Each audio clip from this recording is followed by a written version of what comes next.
On behalf of the Holy See of Ishgard, allow me to express my deepest thanks. Never before have we been required to contend with a primal.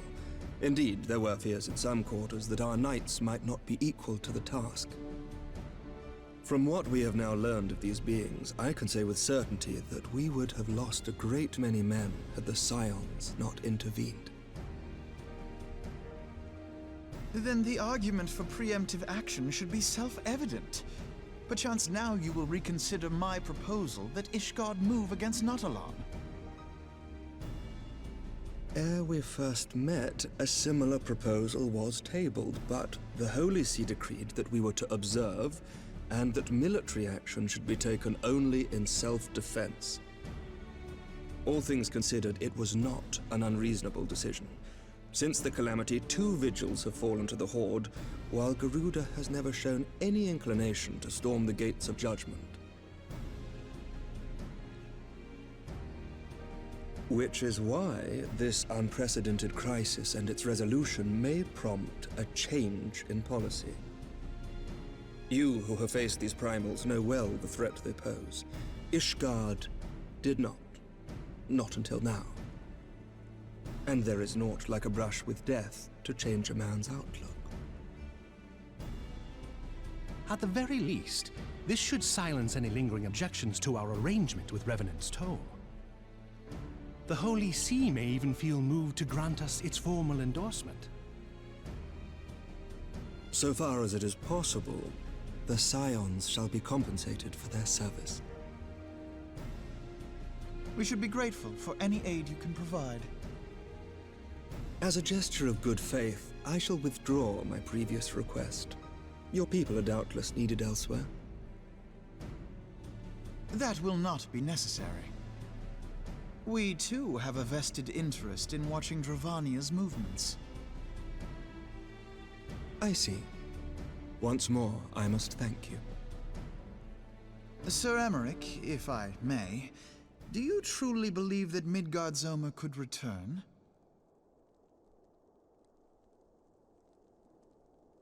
The heavens are a window unto truth, but those who interpret their movements are not infallible.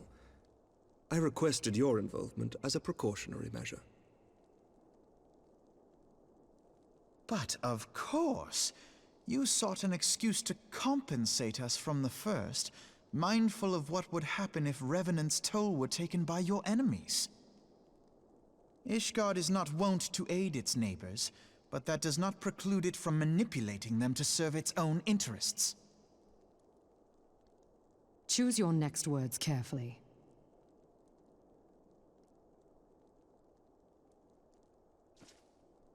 Do you know what sort of man becomes Lord Commander of the Temple Knights? One who comes from good stock. I did not. Yet here I am now. Why do you suppose that is? Because I swiftly learned to tell the difference between words, deeds, and beliefs. You are correct, Master Leveilleur. Ishgard desires to see Revenant's Toll flourish, as it would present a troublesome obstacle to our enemies from the south. We are so glad to be of use to you. As we are to you. Ours is a mutually beneficial arrangement, lest we forget, one born of necessity. The dragons grow more restless by the day, and the heretics harry us nigh without cease.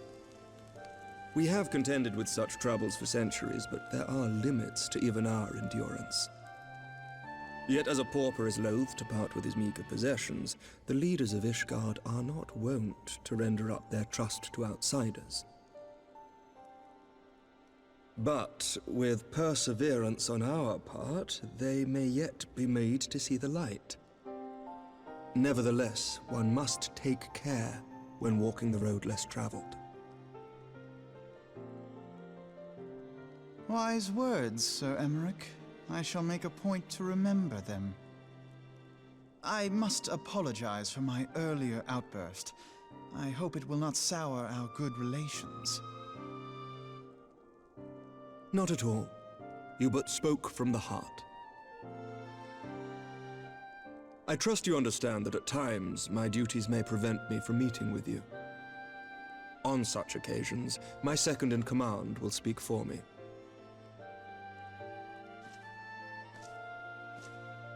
Lucia, at your service. Pray excuse our reticence. We are but wary of speaking too freely, lest our sentiments be made known to our enemies. Know that the Lord Commander and I are of one mind. For the sake of Ishgard, and of Eorzea at large, I pray our peoples can put aside their differences. Those who dwell in the past risk losing sight of their future. Should aught befall one of our shipments, pray inform Lucia immediately. You may also relay to her any words you might have for me alone. Not being of Ishgardian birth, she owes no allegiance to any noble house, making her as near to incorruptible as one can find in my homeland. Suffice it to say, I trust her completely, and so may you. Which reminds me, Lord Orchefort, if you would be so kind. Certainly.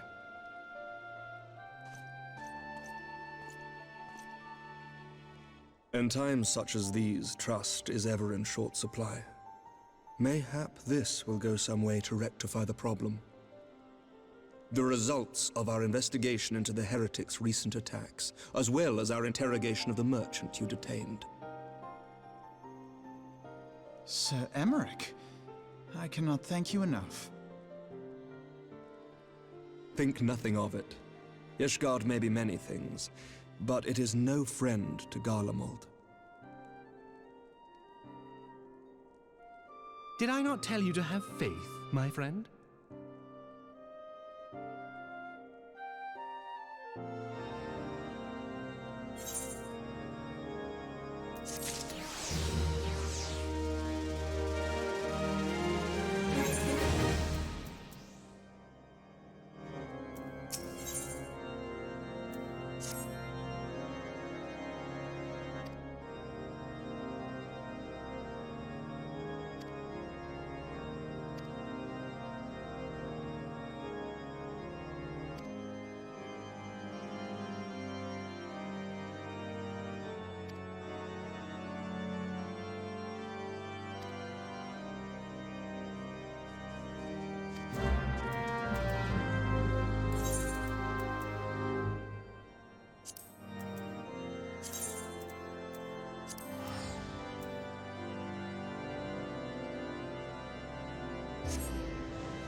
Words cannot well express how glad I am to see you return to us hale and whole.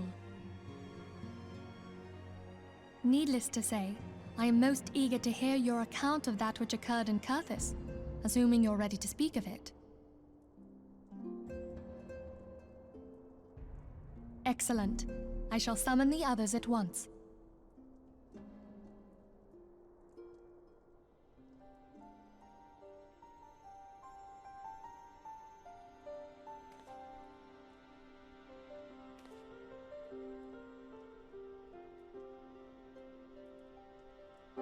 Iceheart used her own body as a vessel for a primal soul? Master Louisoix's writings make no mention of such a possibility. Can we be certain this entity was a primal? As certain as we can be that good King Mogulmog XII was a primal, I should think. Both were ostensibly summoned. Let's not quibble over definitions. Of more concern is the implication that Iceheart retained her will, even after she was possessed. We are talking about a mortal, wielding the power of a primal. It can't possibly be that easy, can it? There must be some sort of sacrifice required. Or maybe she's just special? What qualities this woman possesseth, I know not. But full sure am I that she was groomed for this role. Few are privy to the secrets of summoning, and but a single party standeth to profit from their dissemination. Well, I wouldn't presume to comment on how the lass came to know about summoning, but I will say that what she summoned was a primal. The readings were the same, or near as damn it. Strange as it all sounds, it's really no different from what you've faced before. Then mayhap it is time that we re-examined our previous encounters. Pack your things, Ida. We're going back to Gridania. Yes, sir.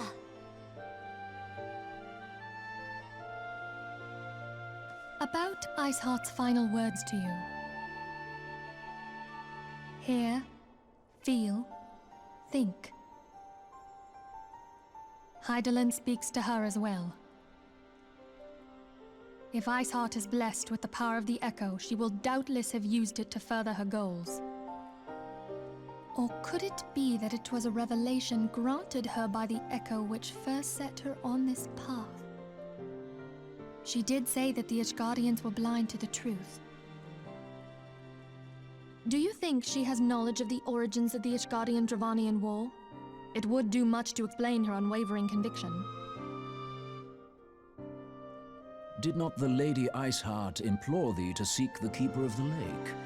And did she not imply that in so doing thou wouldst come to see with eyes unclouded?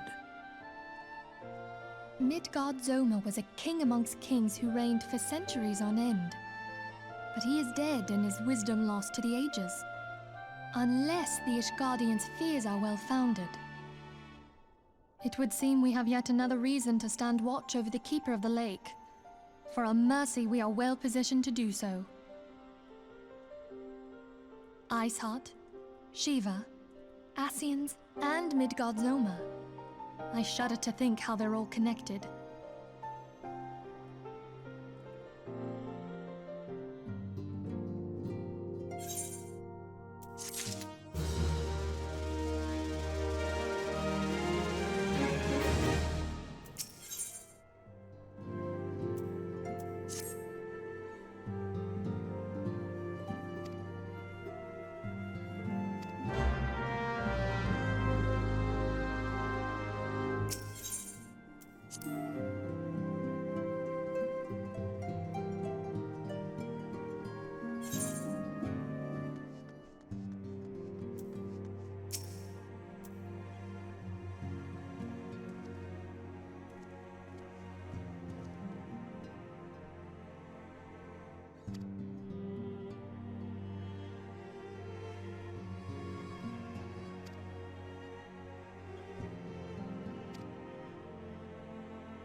I have heard. Truly bothersome business. No, I do not foresee a problem on that front. The main concern is Roban. There is no telling what the brute might do. Have the Blades watch him in the flames day and night. You may leave the Sultana to me. I shall personally attend her grace.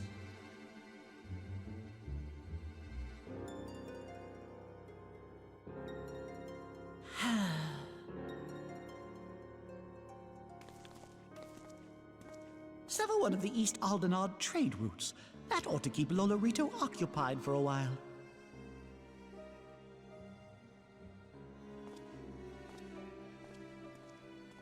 Nanamo ul namo. For my sake, pray be a good little Sultana to the last.